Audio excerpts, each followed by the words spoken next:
చాట్న సంరక్షించబడి పోషించబడి మన ఆయుష్తో ఆరోగ్యంతో ఉండి మరలా ప్రభు సన్నిధిలో చేరి ప్రభునామాన్ని ఘనపరిచి మహిమపరిచి ఆరాధించే భాగ్యం ప్రభు మనకు దయచేసి అందుని బట్టి ప్రభునామానికి మహిమ కలుగును గాక. ఆరాధనకు సహాయకరముగా పరిశుద్ధ గ్రంథంలో నుంచి హెబ్రీ పత్రిక 10వ అధ్యాయం. హెబ్రీ పత్రిక 10వ అధ్యాయము 19వ వచనం నుంచి 23వ వచనం వరకు చదువుకుందాం. 19 నుంచి 23వ వచనం వరకు. హెబ్రీ పత్రిక 10వ అధ్యాయము 19 నుంచి 23వ వచనం వరకు. సహోదరులారా, యేసు మన కొరకు ప్రతిష్ఠించిన మార్గమున అనగా నూతనమైనదియు జీవము గలదియు ఆయన శరీరము అను తెర ద్వారా ఏర్పరచబడినదియునైన మార్గమున ఆయన రక్తం వలన పరిశుద్ధ స్థలమందు ప్రవేశించుటకు మనకు ధైర్యము కలిగి ఉన్నది.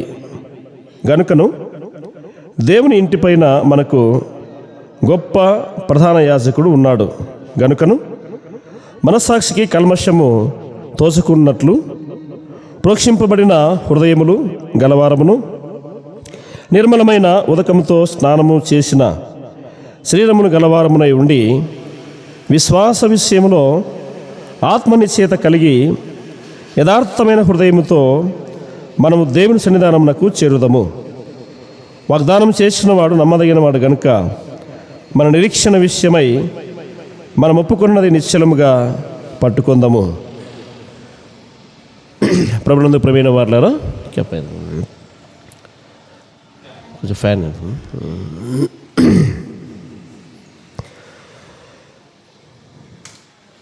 చదివినటువంటి లేఖన భాగాన్ని మనం గమనించినట్లయితే హెబ్రీ పత్రిక 10వ అధ్యాయము 19 నుంచి మనము 23వ వచనం మనం చదువుకుంటే, ఫ్యాన్ లేండి అమ్మా, అన్నీ వేయండి ఫ్యాన్లు.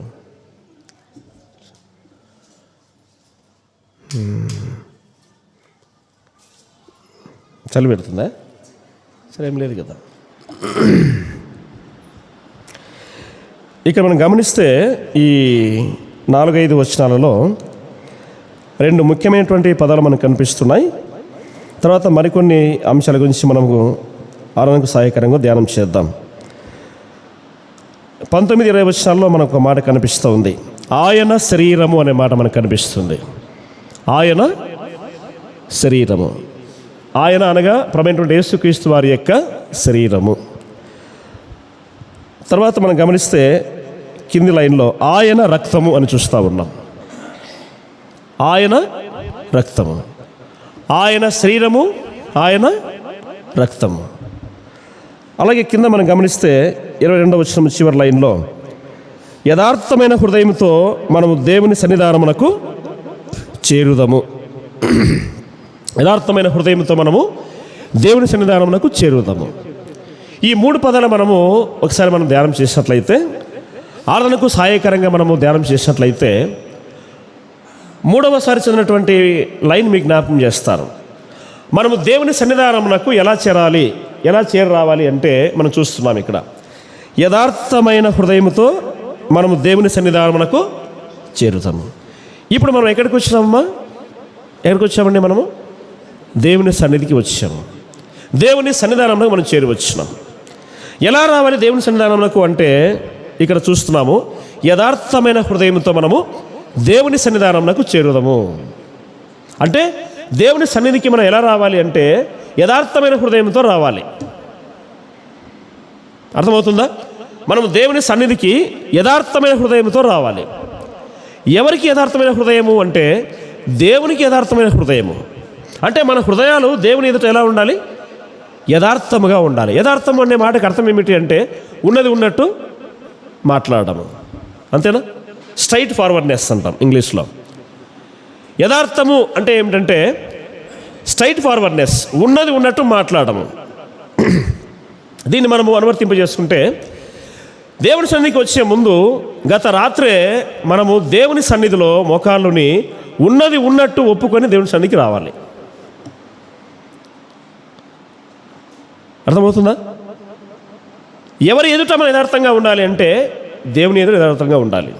మనుషులకు యథార్థంగా లేకపోయినా పర్వాలేదు, దేవుని ఎదుట మనం యథార్థంగా ఉండాలి. సో మనము దేవుని సన్నిధికి ఈ ఉదయకాలం చేరవచ్చున్నాము.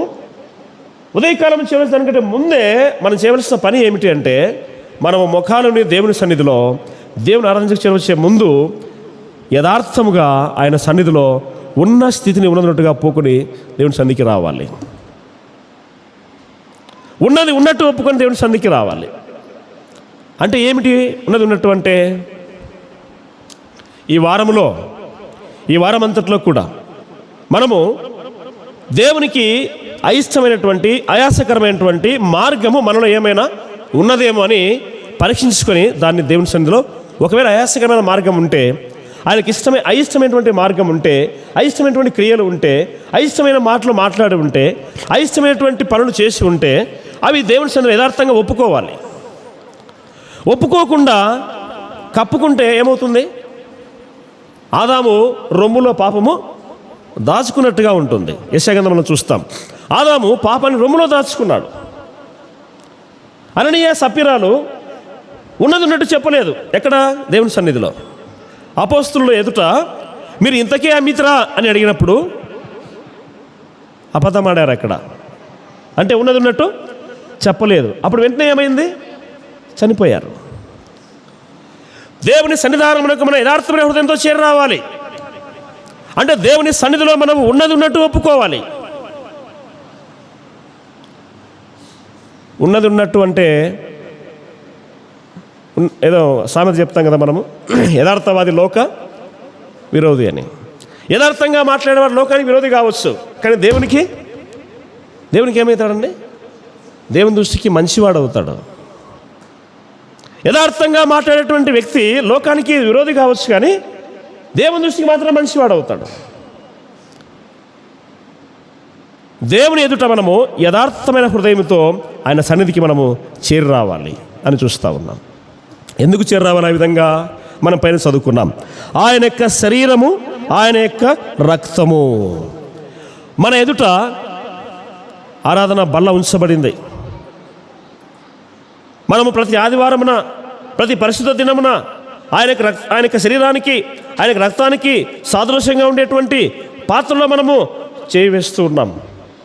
మనము ఆయన యొక్క శరీరానికి సాదృశ్యంగా ఉండే రొట్టెల మనం పనులు పొందుతూ ఉన్నాం. ఆయన రక్తానికి సాదృశ్యంగా ఉండేటువంటి పాత్రలో మనం చేయి వేస్తూ ఉన్నాం, సేవిస్తూ ఉన్నాం.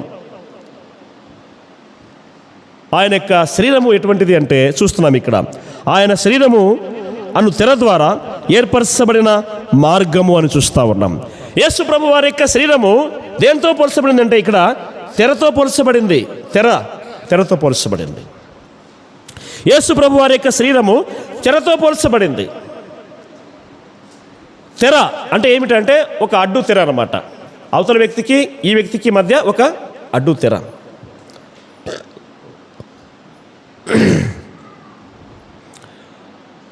మధ్యవర్తి ఒక్కడే, దేవునికి నరులకు మధ్యవర్తి ఒక్కడే, ఆయన క్రీస్తు యేసును నరుడు అని చూస్తాం. మధ్యవర్తి ఒక తెరలాగా ఆయన అడ్డుగా ఉన్నాడు. ఎవరికి అంటే దేవునికి మానవులకు మధ్య ఒక అడ్డు తెరలాగా ఉన్నాడు.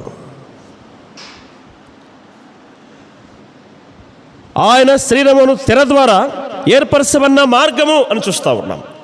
ఒక అడ్డు తెర ఉంది. ఈ ప్రదేశంలోకి ప్రవేశించాలి అంటే ఒక అడ్డు తెర ఉంది. పరిశుద్ధుడైనటువంటి దేవునికి మానవులకు మధ్య ఒక అడ్డు తెర. ఇక్కడ ఇంకొక పదం జ్ఞాపకం రావచ్చు, పాపపు గోడ అని రావచ్చు. పాపపు గోడ.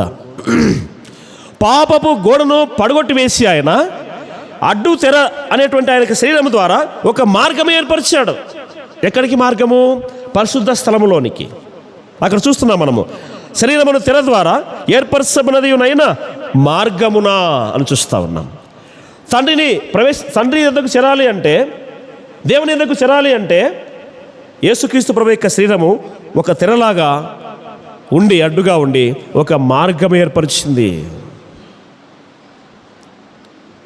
ఎప్పుడైతే మనము మన యొక్క శరీరము పాపంతో నిండి ఉన్నదో, శాపంతో నిండి ఉన్నదో, అసహ్యంగా ఉన్నదో ఆ యొక్క శరీరమును కడుగు వేయటకై ఆయన యొక్క శరీరము నలగొట్టబడి ఒక మార్గం ఏర్పరిచింది. ఎక్కడికి?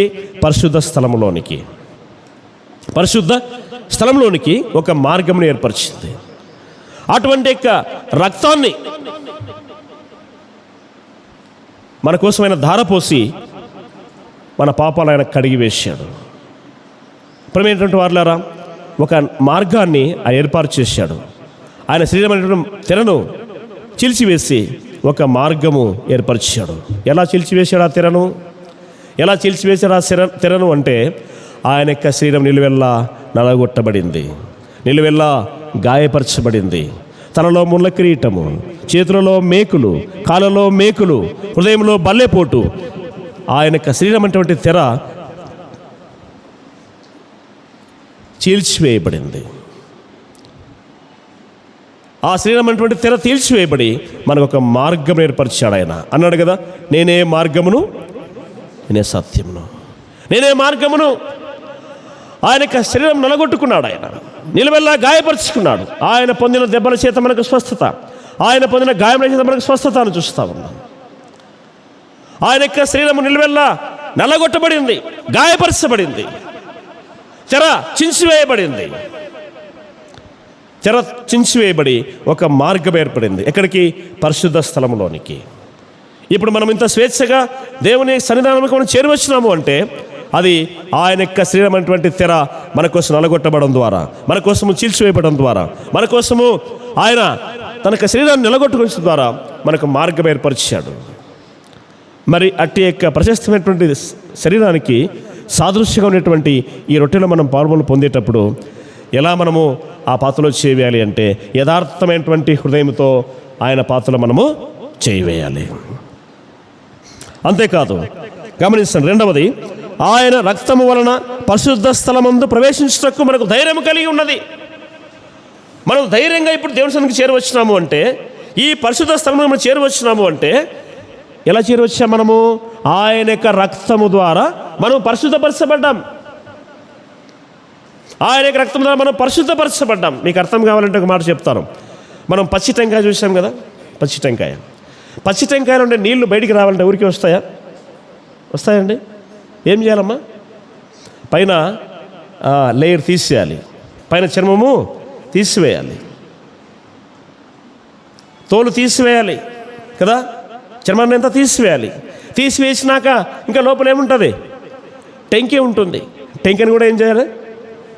పలగొట్టాలి. ఆయన యొక్క గడ్డపు వెంట్రుకలు పీకి వేసిరి, ఆయన వస్త్రము చీట్లు వేసిరి, నిలువెల్లా ఆయన గాయపరిచినారు. ఆయన హృదయమును బల్లెపోటు పొడవబడింది. బల్లెపోటు పొడవబడినప్పుడు రక్తము ధారలుగా బయటికి ప్రవహించింది.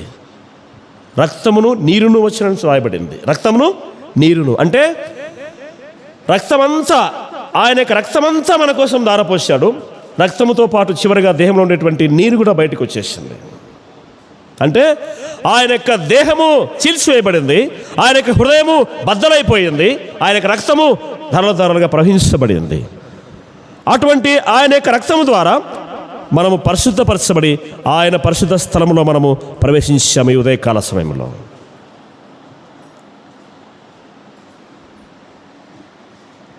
ప్రవేశించాము. దేవుని సన్నిధికి వచ్చే ముందు మనము ఎలా రావాలో తెలియజేసుకున్నాం. 22వ వచనం స్టార్టింగ్లో చూడండి. 22వ వచనము, మనస్సాక్షికి కల్మషము తోచకుండునట్లు. దేవుని సన్నిధిలో మనం చేరువచ్చాం, యథార్థంగా మనం చేరువచ్చాం. పాత్రలో చేయి వేయబోతూ ఉన్నాం. ఇప్పుడు పాత్రలో చేయి వేసేటప్పుడు మన మనస్సాక్షి, ఇక్కడ పదం మనం గమనిస్తూ ఉన్నాం. మనస్సాక్షి, కాన్షియస్నెస్ అంటాం ఇంగ్లీష్లో. కాన్షియస్నెస్, మన మనస్సాక్షి. మన మనసాక్షికి కల్మషము తోచకున్నట్లు అని చూస్తూ ఉన్నాం. అంటే ఏమిటి మనస్సాక్షి అంటే? ఏమిటి? ఎక్కడ ఉంటుందమ్మా అది? ఓకే, వింటున్నాం కానీ చూసినామా మనస్సాక్షిని? శరీరం బయటకు కనిపిస్తూ ఉంది, రక్తం బయటకు వస్తుంది. మనస్సాక్షి ఎక్కడుంది? దేహం అంతా చీల్చేయండి, రక్తం అంతా బయటకు తీసుకురండి, మనస్సాక్షి అన్న కనిపిస్తుందా? అనిపిస్తుందమ్మా? కనిపించదు, కానీ అనిపిస్తుంది. కనిపించదు కానీ అనిపిస్తుంది. ఇది తప్పు, ఇది మంచి, ఇది చెడు అని అనిపిస్తుంది. మనస్సే సాక్ష్యము. మనస్సాక్షి అంటే ఏమిటో కాదు, మనస్సే సాక్ష్యము. మన మనస్సే మనకు సాక్ష్యము, మనస్సాక్షి. ఇది తప్పు, ఇది పొరపాటు, ఇది రాంగ్, ఇది చెడు, ఇది మంచి అని తెలియజేసేటువంటిదే మనస్సాక్షి. ఆ మనస్సాక్షికి కల్మషము తోచుకున్నట్లు. ఇప్పుడు మన ప్రభు సన్నిధికి ఎలా రావాలి అంటే మనస్సాక్షి కల్మషం తోచకూడదు. మన మనస్సు మన మీద దోషారోపణ చేయకూడదు. మనస్సాక్షి కల్మషము తోచుకున్నట్లు ప్రోక్షింపబడిన హృదయము. ఎటువంటి హృదయం అంట? ప్రోక్షింపబడిన హృదయము. మనస్సాక్షి కల్మషము తోస్తుంది అంటే ఇంకా నువ్వు కడగబడలేదు. ఇంకా దేవుని సన్నిధిలో నువ్వు పాత్రలో చేయి వేస్తున్నావు అంటే నీ మనస్సాక్షి క్లీన్గా ఉండాలి, నీ మనస్సు నీ హృదయము క్లీన్గా ఉండాలి, పరిశుద్ధంగా ఉండి ఆ పాత్రలో చేయి వేయాలి. దోషారోపణ చేయకూడదు మనస్సాక్షి. మన మీద మనస్సాక్షి దోషారోపణ చేయకూడదు. మనసులో కల్మషం ఉంచుకోనకుండా పాత్రలో చేయాలి. ఆశామాసిగా, అలవాటుగా, పొరపాటుగా మనం చేయి వేసినామంటే చాలా నష్టము, చాలా కీడు సంభవిస్తుంది. మన మనస్సాక్షి మన మీద దోషారోపణ చేయకుండా ఉండే విధంగా మన హృదయాలు పరిశుద్ధపరచబడి ప్రోక్షింపబడిన హృదయం అంటూ ఉన్నాం. ప్రోక్షింపబడిన హృదయము అంటే గత రాత్రే లేదా ప్రభు సన్నిధికి వచ్చే ముందే మన హృదయాలు మనము కడిగి వేసుకోవాలి. ఆయన యొక్క రక్తంతో మనము కడిగి వేసుకోవాలి. మన హృదయాలను పరిశుద్ధపరచుకోవాలి. దీనికి అనుగుణంగా మనం ఒక మాట చూస్తాము. చూడండి, 2 కొరింథీ పత్రిక 7వ అధ్యాయము. అక్కడ క్లియర్గా మనకు మాట కనిపిస్తుంది. 2 కొరింథీ పత్రిక 7వ అధ్యాయము మొదటి వచనం చూడండి. మొదటి వచనం: ప్రియులారా, మనకు ఈ వాగ్దానములు కలిగి ఉన్నవి గనుక దేవుని భయముతో పరిశుద్ధతను సంపూర్తి చేసుకొనుచు శరీరమునకును ఆత్మకును కలిగిన సమస్త కల్మషము నుండి మనలను పవిత్రులుగా చేసుకొందాము అంటున్నాడు. దేవుని సన్నిధికి వచ్చే ముందు మనం చేయాల్సిన పని ఇదే. ఏమిటి అంటే శరీరానికి ఆత్మకు కలిగిన సమస్త కల్మషమును నుండి మనలను మనము పవిత్రులుగా చేసుకోవాలి. Before coming to the God's presence. దేవుని సన్నిధికి వచ్చే ముందు మనం చేయవలసిన పని ఏమిటంటే మన శరీరానికి, మన యొక్క ఆత్మకు పట్టినటువంటి కల్మషాన్ని ప్రభు యొక్క రక్తంతో కడిగి వేసుకొని, ప్రభు సన్నిధిలో ఒప్పుకొని, ప్రభు సన్నిధిలో సమాధానపడి, అప్పుడు వచ్చి ప్రభు శరీరమును, ప్రభు యొక్క రక్తమునకు సాదృశ్యంగా ఉండేటువంటి ఈ పాత్రలో మనం చేయవేయాలి. ఇంకా మీకు జ్ఞాపకం చేస్తూ ఉన్నాను, మన యొక్క శరీరానికి ఆత్మకు పట్టిన కల్మషం శరీరం మనం బయట కనిపిస్తుంది. మనము శరీరాన్ని బాగా శుద్ధి చేసుకుంటున్నాం, కానీ ఆత్మను శుద్ధి చేసుకుంటున్నామా లేదా అనేటువంటిది మనం పరీక్షించుకోవాలి. We are coming to the God's presence very clean and healthy, hygiene, శుభ్రంగా, పరిశుభ్రంగా, అతి పరిశుభ్రంగా మనము దేవుని సన్నిధికి చేరి వస్తున్నాం. మంచిదే. అయితే అట్ ది సేమ్ టైం హృదయాన్ని కూడా మనము కడుగుకోవాలి. దేనితో కడుక్కోవాలండి? ప్రభు అయినటువంటి యేసుక్రీస్తు యొక్క రక్తంతో మన హృదయాలను, ప్రోక్షింపబడినటువంటి హృదయాలు అన్నట్టు అర్థం ఏమిటి అంటే మన హృదయములను ప్రభు యొక్క రక్తంతో కడిగి వేసుకోవాలి. మన యొక్క నోటి మాటల ద్వారా, తలంపుల ద్వారా, క్రియల ద్వారా, చూపుల ద్వారా, మన యొక్క ప్రవర్తన ద్వారా ఏమైనా మన హృదయానికి కల్మషం అంటి ఉంటే దాన్ని మనం కడిగి వేసుకోవాలి. శరీరమునకును ఆత్మకును పట్టినటువంటి కల్మషం నుండి మనల్ని మనం పవిత్రులుగా చేసుకోవాలి. మనస్సాక్షికి కల్మషము తోచుకున్నట్లు ప్రోక్షింపబడిన హృదయమును గలవారమును నిర్మలమైన ఉదకముతో స్నానము చేసిన శరీరమును గలవారమునై ఉండి. మనం మంచినీళ్ళతో స్నానం చేశాం. ఇక్కడ చూస్తున్నాము నిర్మలమైన ఉదకముతో స్నానము చేయడము అంటే ఏమిటి? చూడండి, మనం చూద్దాం. నిర్మలమైనటువంటి ఉదకముతో స్నానము చేసిన శరీరములు గలవారమునై ఉండి అని చూస్తూ ఉన్నాం. గమనించండి, 1 కొరింథీ పత్రిక 6వ అధ్యాయము 11వ వచనం.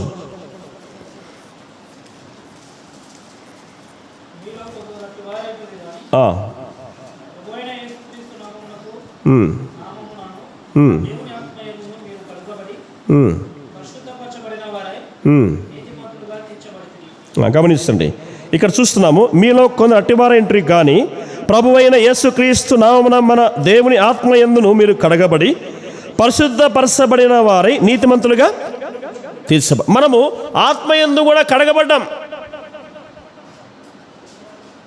మీకు శరీరమునకును ఆత్మకును పట్టిన కల్మషమును కడిగి పవిత్రపరుచుకొనండి అనే మాటకి మీకు అర్థం చూస్తున్నాం. ఇక్కడ మనము శరీరాన్ని పవిత్రపరుచుకున్నాం, ఆత్మను కూడా యేసుక్రీస్తు ప్రభు వారి యొక్క రక్తము చేత మనము కడుగుకోవాలన్న మాట ఇక్కడ చూస్తూ ఉన్నాం. మనస్సాక్షికి కల్మషము తోచుకున్నట్లు. మీకు బాగా అర్థం కానీ ఒక మాట చెప్తా ఉన్నాను. కయ్యను హేబేలు యొక్క అర్పణ గురించి మీకు జ్ఞాపకం చేస్తూ ఉన్నాను. కయ్యను హేబేలు యొక్క అర్పణ, ఎవరి అర్పణ దేవుడు లక్ష్య పెట్టాడండి? హేబేలు యొక్క అర్పణను లక్ష్య పెట్టాడు. కయ్యను యొక్క అర్పణను దేవుడు లక్ష్య పెట్టలేదు. అతని హృదయంలో ఏముంది? కల్మషం ఉంది. అతని హృదయంలో కల్మషం ఉంది. So that God's rejected. మనస్సాక్షికి కల్మషము తోసుకున్నట్లు అని చూస్తూ ఉన్నాం. ప్రక్షింపబడినటువంటి హృదయమును గలవారమై ఆయన సన్నిధానంలోకి మనం చేరుతాము. ఆయన యొక్క శరీరం అనేటువంటి తెర ద్వారా మనం దేవుని సన్నిధికి చేరువచ్చినాం. మార్గము ఏర్పరచబడి మనం దేవుని సన్నిధికి చేరువచ్చినాం. ఆయన సన్నిధికి చేరువచ్చిన మనము ఆయన శరీరములో, ఆయన రక్తములో పాల్పొందులు పొందేటువంటి మనము ఎలా ఆయన పాత్రలో చేయవేనని చూసినట్లయితే మనస్సాక్షి కల్మషము తోచుకున్నట్లు ప్రక్షించబడిన హృదయమును గలవారమై మనం ఆయన పాత్రలో చేయవేయాలి. యథార్థమైన సన్నిధితో మనము దేవుని సన్నిధికి చేరువచ్చినాం. నంబర్ 1, ఎటువంటి విధంగా మనం దేవుని సన్నిధికి చేరు రావాలి అంటే యథార్థమైన హృదయంతో దేవుని సన్నిధికి చేరువచ్చినాం. నంబర్ 2 వచ్చేసి నిర్మలమైనటువంటి మనస్సాక్షి, నిర్మలమైనటువంటి మనస్సాక్షి గలవారమై మనమైన పాత్రలో చేయవేయాలి. మరొక మాట జ్ఞాపకం చేస్తాను, చూడండి. దీనికి అనుగుణంగా చూస్తాం మనము. హెబ్రీ పత్రిక 9వ అధ్యాయము 11వ వచనం చూడండి.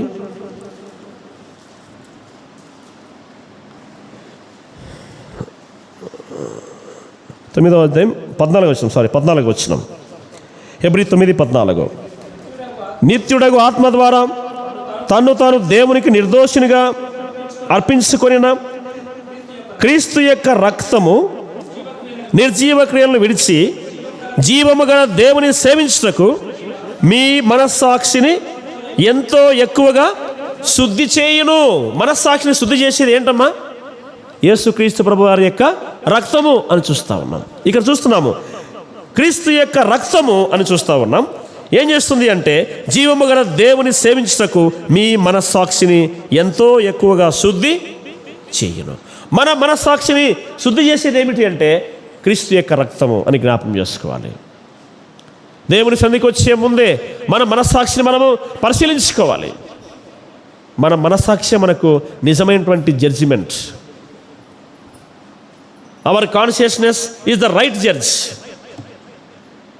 ఎదుటివారు కాదు, బంధువులు కాదు, స్నేహితులు కాదు, భార్య కాదు, భర్త కాదు, కుమారులు కాదు, ఎవరు కాదు, కానీ మన యొక్క మనస్సాక్షి మనకు నిజమైనటువంటి జడ్జిమెంట్.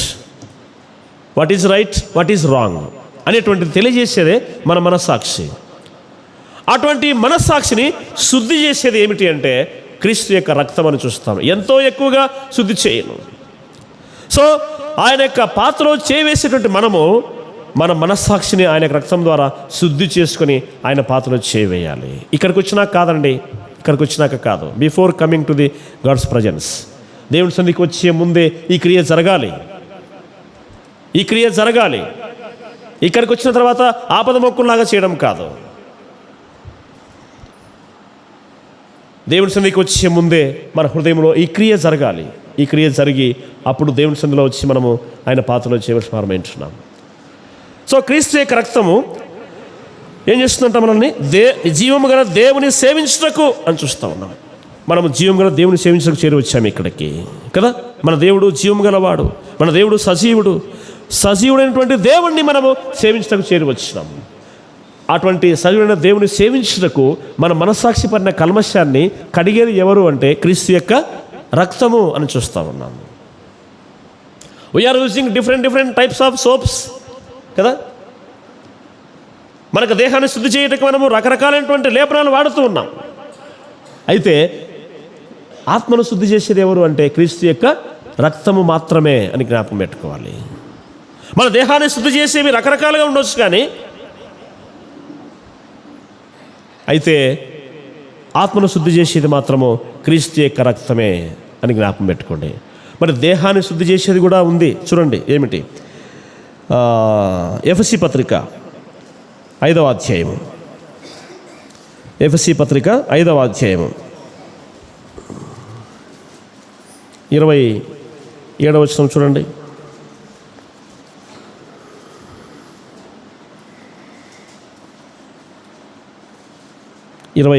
వచనం, ఎఫెసీ 5:27. అటువలే క్రీస్తు కూడా సంఘమును ప్రేమించి అది కలంకమైనను ముడత అయినను అట్టిది మరి ఏదైనను లేక పరిశుద్ధమైనది గాను నిర్దోషమైనది గాను మహిమగల సంఘము గాను ఆయన తనతో దాన్ని నిలబెట్టుకోవలనని వాక్యముతో ఉదక స్నానము చేత, గమనించండి, వాక్యముతో ఉదక స్నానము చేత మనల్ని శుద్ధి చేసేది ఏమిటి అంటే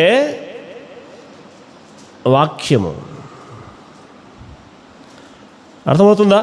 వాక్యం అంటే మన యొక్క మాటలు, మన యొక్క నడవడిక, మన యొక్క చేష్టలు, మన క్రియలు, మన యొక్క everything, the part of our behaviour will be set right by the word of God.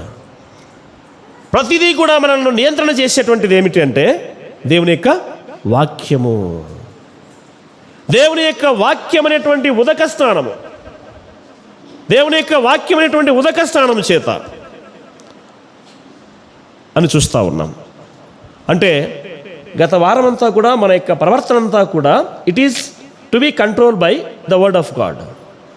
దేవుని యొక్క వాక్యము ద్వారా మన యొక్క నడవడికను మనము ప్రతి దినము కూడా ఏం చేయాలండి? నియంత్రణ చేసుకుంటూ రావాలి. మనము we can't control our activities. దేవుని వాక్యమే మనల్ని కంట్రోల్ చేయగలదు, కానీ మనం కంట్రోల్ చేసుకోలేము. గుర్తుపెట్టుకోండి, దేవుని వాక్యం అనేటువంటి ఉదక స్నానము చేత అని చూస్తూ ఉన్నాం. అంటే దేవుని వాక్యమును ప్రతి దినము మనము చదువుతూ ధ్యానిస్తూ వింటూ ఉంటే ఆ వాక్యము ద్వారా మన యొక్క ప్రవర్తనను, మన జీవిత విధానాన్ని సరిచేసుకుంటాము. ఏదో ఆదివారం వచ్చి ప్రభు సన్నిధిలో మనము ఆరాధన తీసుకుంటే వెళ్ళిపోతే పరలోకానికి వెళ్ళిపోతామని ఎప్పుడు అనుకోవద్దు. It is completely wrong doctrine. అలా చెప్పేవాళ్ళు ఉంటే అది రాంగ్ సిద్ధాంతం. అది ప్రతి దినము సోమవారం మొదలుకొని శనివారం వరకు మన యొక్క జీవిత విధానాన్ని కంట్రోల్ చేసేది ఏమిటంటే దేవుని వాక్యము. మనం ప్రతిదినము స్నానం చేస్తున్నాం, చేయట్లేదా? ఇప్పుడు ఇంతమంది వారానికి ఒకసారి చేసేవాళ్ళు పాతకాలంలో 2 రోజులకు 3 రోజులకు వస్తారు. ఇప్పుడు ప్రతిరోజు స్నానం చేస్తున్నారు. కొంతమంది రోజుకు 3 పూట్ల స్నానం చేస్తారు, కొంతమంది రోజుకు 2 సార్లు స్నానం చేస్తారు. 2 సార్లు స్నానం చేస్తున్నాం, ఒకసారి స్నానం చేస్తున్నాం, 3 సార్లు స్నానం చేస్తున్నాం. కనీసం ఒకసారి వాక్యం చదువుతున్నామా? నీ దినాన్ని నువ్వు వాక్యంతో ప్రారంభిస్తున్నావా? వాక్యంతో ప్రారంభిస్తే యూ విల్ బి కంట్రోల్డ్. వాక్యంతో ప్రారంభిస్తే ఆ దినాన్ని నీ సమస్త మార్గములు కంట్రోల్ చేయబడతాయి. అలా కంట్రోల్ చేసుకుంటూ రావాలి వాక్యం ద్వారా ప్రతిదినము.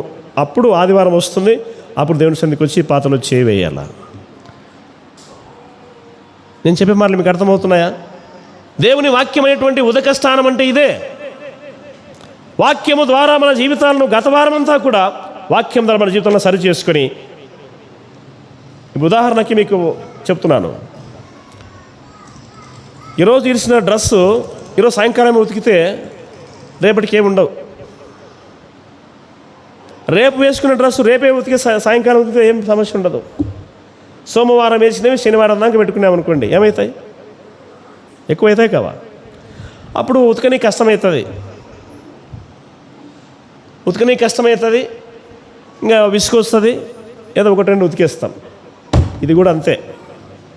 నువ్వు శనివారం రోజు అన్నీ ఒప్పుకోని అనుకున్నావు అనుకోండి, దేవుని సన్నిధిలో మర్చిపోతావు. కొన్ని సోమవారం ఏం చేసినావు మర్చిపోయి ఉంటావు, మంగళవారం ఏం చేసినావు మర్చిపోయి ఉంటావు, బుధవారం ఏం చేసినావు మర్చిపోయి, ఏవో కొన్ని గుర్తుంటాయి, కొన్ని గుర్తుండవు. అర్థమవుతుందా? అన్నీ ఒప్పుకోలేవు. ఏ రోజుకా రోజు ఉదయం నుంచి సాయంకాలం వరకు మన యొక్క యాక్టివిటీస్. అందుకే దావీదు మహారాజు అంటాడు, నా దినచర్య ఎంతయు నీ సన్నిధిలో నేను ఒప్పుకుంటున్నాను అంటాడు. నా దినచర్య ఎంత, డైరీ, ఇంతకుముందు డైరీ రాసేవాళ్ళు, ఇప్పుడు డైరీ లేదులేండి.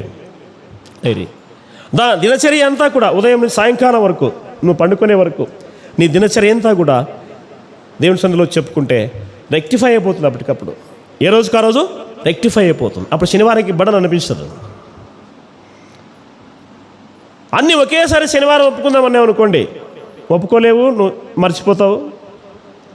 ఏదో వచ్చి టైం 11 అయింది కదా, 10:30 అయింది కదా, పోయి పాత్రలో చేయి వేస్తావు అనుకుంటావే కానీ నీ హృదయం దేవుని సరైనది కాదు.